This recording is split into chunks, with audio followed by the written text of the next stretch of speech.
আসসালামু আলাইকুম, সবাই কেমন আছেন? আশা করি ভালো আছেন। আমিও আলহামদুলিল্লাহ ভালো আছি। আজকে আমি তৈরি করেছি চিকেন নাগেটস। আর চিকেন নাগেটস আমি কিভাবে তৈরি করেছি সেটা দেখতে হলে অবশ্যই সম্পূর্ণ ভিডিওটা না টেনে দেখতে হবে। তো চলুন এখন দেখে নেওয়া যাক আমি এখানে চিকেন নাগেটসটা তৈরি করার জন্য কি কি উপকরণ ব্যবহার করেছি।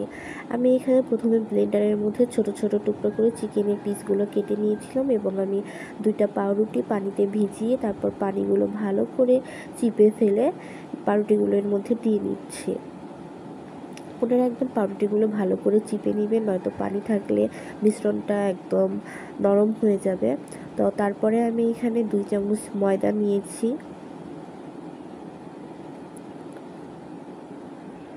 তারপরে আমি নিব 2 চামচ আদা রসুন বাটা। আমি আদা রসুনটা একসাথে বেটে নিয়েছিলাম।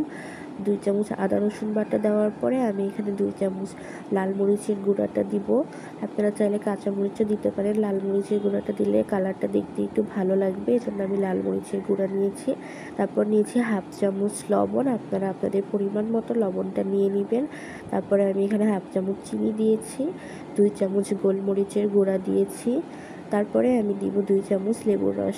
এখানে লেবুর রসের বদলে আপনারা ভিনেগারটাও ব্যবহার করতে পারেন। আমি যেহেতু ভিনেগার নেই তাই লেবুর রসটা ব্যবহার করেছি। তারপরে এখানে আমি 1 চামচ টমেটো সস দিয়েছি। আর তারপরে আমি এখানে তেল দিয়েছি। একটু তেলটা আমি সয়াবিন তেল ব্যবহার করেছি। আপনাদের বাড়িতে বাটার থাকলে আপনারা বাটারটাও ব্যবহার করতে পারেন। তেল বাটার যে কোনো একটা দিলেই হবে। তারপর উপকরণগুলো সব ভালোভাবে আমি ব্লেন্ড করে নিয়েছি। আর ব্লেন্ড করার পর মিশ্রণটা দেখতে কেমন হচ্ছে আপনারা তো দেখেই নিলেন। এরপর আমি একটা বড় পাত্রে তেল লাগিয়ে নিচ্ছি যাতে মিশ্রণটা ঢাললে এর সাথে লেগে না যায়। তো তেল লাগানোর পরে মিশ্রণটা এখানে ঢেলে নিব এবং আমি হাত দিয়ে সুন্দর করে চারিদিকে ছড়িয়ে দিচ্ছিলাম। আর এখন আমি নাগেটসের শেপে আমি কেটে নিচ্ছি। আপনারা চাইলে অন্যরকম আকৃতিতেও কেটে নিতে পারেন, যার যেমন সুবিধা সেভাবে কেটে নেবেন।